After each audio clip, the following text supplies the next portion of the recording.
the legal team, Geek Sensei, Raven, Sam, Mr. Blitzstick. You three, man. Yeah. You man about predictions for like Game of the Year 2024. Do you know what I'm saying?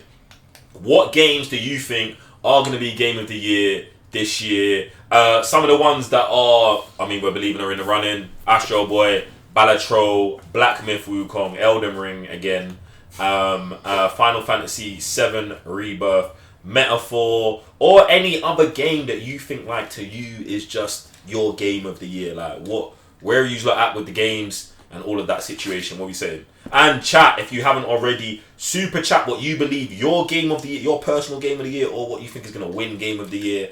We would like to hear that. Get me? For starters, I don't feel Elden Ring, the DLC should not be in there. I think that's just outright crazy. That's the DLC that's run up for the thing. Why is that crazy, Sam? Because there's a specific section for DLC. DLC, yeah. And the thing, the reason why I'm going to combat this is because I believe, the way they run this thing, this is what should happen. This is what happens, bro. This is what happens because of the way they run this thing. Bro. Right. So now Elden Ring, dusty looking ass game, the DLC for it's going for Game of the Year. And the thing about what's crazy about this is, even if it loses, which it most probably will, it got nominated. Yeah. And that is enough. And that's for me is too much already.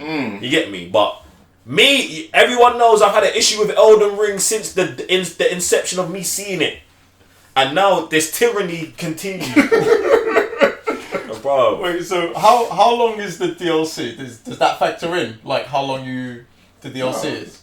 Like, it's just a game, isn't it? If a game was like 2 minutes, but it's like a good cinematic thing, I would believe it would be up for Game of the Year. Like, God damn. At times, and then, like, what do you call it? Astro Bot, what was it called? Astro Bot. Yeah, that's not a long game. That's like 15 hours max. And just added DLC. That doesn't take a long time either. Like, that's why Elden Ring can get in there, bro. Because it's not built from the ground up. You know what I'm saying? It's already a layer on top. I hear exactly what you're saying. That's why I'm saying it's not Game of the Year. I hear exactly what you're saying, bro. But the thing is, there's you who's using logic, and there's someone else who's using the rules. The rules are gonna, and the way you broke it down is why it's it. Because someone's like, bro, it took Astro Bot's not even a 2-hour game. Blah blah blah blah. And that's gonna be like, okay. It won't raise the question on should Astro Bot get in. Astro Bot's in. But it raises the question if Elden Ring can get in. And they're going to be like, well, the DLC was made from the ground up. Exceeds the game time. Boom, boom. I'm not cheering for Elden Ring, but I understand the dynamics that got us here, bro. Bro, this bit. Every year something booky's going on at the team anyway, so you get me. I'm not even involved. Even my Game of the Year's not even on this list, bro. For me, I'm going with Game of the Year. The game that I think has impressed me the most and I feel like has some of the best room to grow this year is Harry Potter Quidditch Championships, bro. Now, the reason why this thing it should be, I think, in conversation for Game of the Year. Firstly, it came out free to play on PlayStation, yeah. So it like garnished an audience for free. Do you know what I'm saying? Like, you put it out for free. It started off 3v3 season pass, no microtransactions, and now 3-4 months later, they've just added 6v6 Pro Quidditch, where I think is super good. The new season pass, new battle pass, they're still not taking anyone's money. Do you know what I'm saying? I think that it's like, for me, I'm shocked that it's not getting more attention. And I'm not even talking about Game of the Year attention like that. I just mean in general. Because I feel like the game that I'm usually playing the most of at that time might not be getting Game of the Year attention, but I'm shocked at like how little Quidditch is getting attention as well. Because to me, it seems like it could be like 2024's Rocket League or 2024's like 5 years from now. Like if they continue building a game, I feel like it'd be one of those outside sports games. And it's linked to Harry Potter, the Wizarding World. Do you know what I'm saying? And Hogwarts Legacy was the #1 game, you know what I'm saying, the year that it came out. Not to say that it's connected, it's not from the same studios, but I feel like I'm shocked that there's not more buzz around the game. It's also very good. Servers are a bit mad sometimes, but we're here. Get me? That's what I'm going with, bro. I've sunk mad hours to that, and I like what they're doing for gaming as a whole in terms of we're not doing microtransactions. You have to put your time in to put it, and the stuff that they're asking you and the requirements they're doing for you in the game isn't too much. They've got a system that lets you have hero characters if you're super familiar with the Harry Potter world, but they also let you kind of go full on customization with characters as well if you want to do that. Multiple positions to learn. I do think that it can be scary to get into, but I think once you're into it, it's pretty legit. Get me? And they need more game modes and stuff like that, but bruv, loving the game, really, really enjoying it. If I was going to pick my game of the year, I've really enjoyed Rise of the Ronin.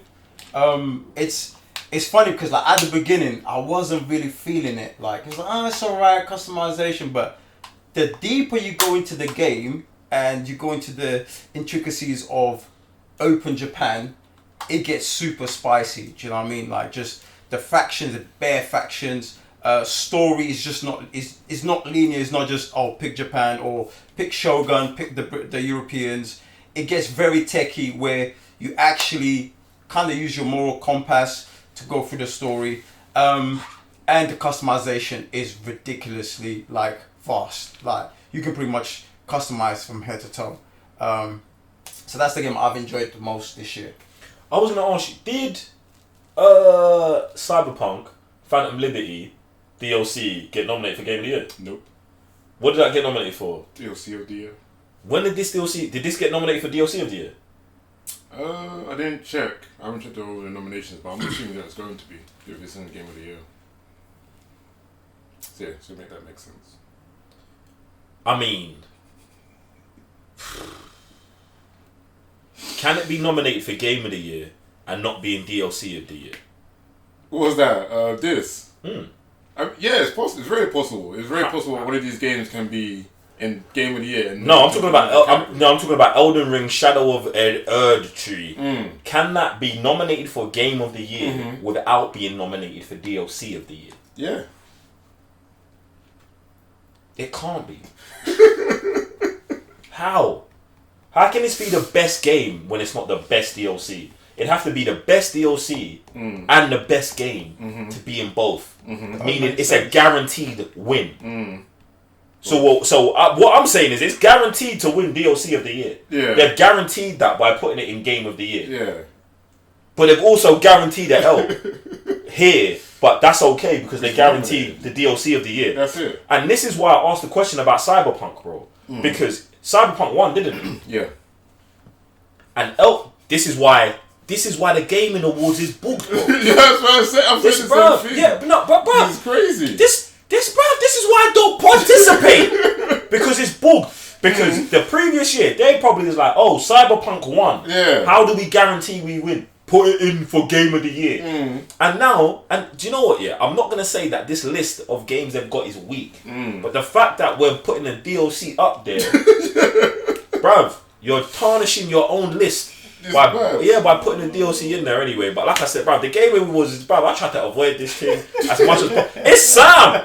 Sam and the community dragging man into this thing, bro. I don't even know what I'm not involved. Interesting conversation for me. Like, Stellar Blade should be in there, to be honest. Stellar Blade? Stellar Blade. It won like 7 awards in the Korean Game Awards. So the fact that it won several over there and it's not even Game of the Year here. Me personally, I always think it's even better than Black Myth Wukong to that extent. To be honest, I've been hearing that Black Myth Wukong is a lot of hype and not as, do you know what I'm saying, as... It's a solid game. This is what a solid game, bro. Yeah, solid game. See, that's an issue though with the amount of hype that it had. Do you get what I'm saying? Because it didn't have the amount of hype for a solid game. It had the amount of hype for a Game of the Year lock. I mean, people like with this though. Couple of trailers. Yeah, bro. Listen. I'm not on there. No one. Hey, enjoy the game, bro. I watch you playing it, bro. Hey, I like watching it. It's cool. Doesn't draw me out at all. Like, and that's the thing. Do you know what's funny? It's like I remember the trailers, and the trailers are so hard. But I think it was the gap and the wait, and then they're just nah, bro. Do you know what I'm saying? Yeah, just nah, bro, for me. But yeah, listen, I want to hear from you, though. Like, what games are you saying is your game of the year, whether it's on this list or not? What are you looking forward to? What are you excited for? And all of that. Like, we very much want to know.